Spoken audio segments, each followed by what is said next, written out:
Hello everyone, this is Shraddha here from Creative Edges. If you like my YouTube channel, please do subscribe, hit like and share this video. So today we are going to make the altered art.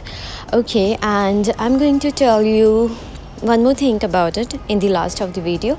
So here I took the butterfly base, it's from Fabrica Decoro.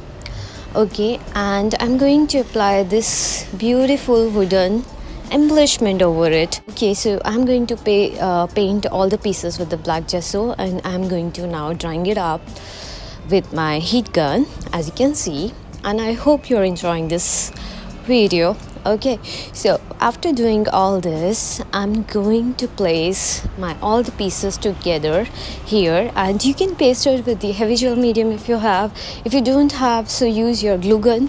It can help you to paste or fix these pieces together.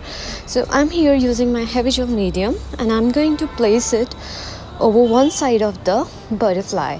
So that's how we are making the composition. And don't worry about the white glue over here, because it's going to fade away with when it's get dry, it's going to fade away. This color is going to fade away.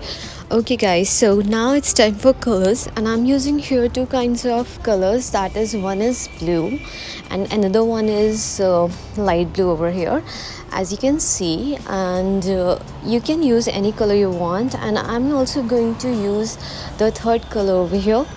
Okay, that is the red color I'm going to use. And this is completely optional, because you can do done with your project if you like with two colors, and then you can apply the golden bronze wax that I applied here from Finobe Studio. Okay, and you can decor your project as it is, and you can place it anywhere, decor your home with this project as you like, or give to someone. But I optionally added the red color over my project. That's how it looks. And then again the wax. I hope you enjoyed it. Thanks guys.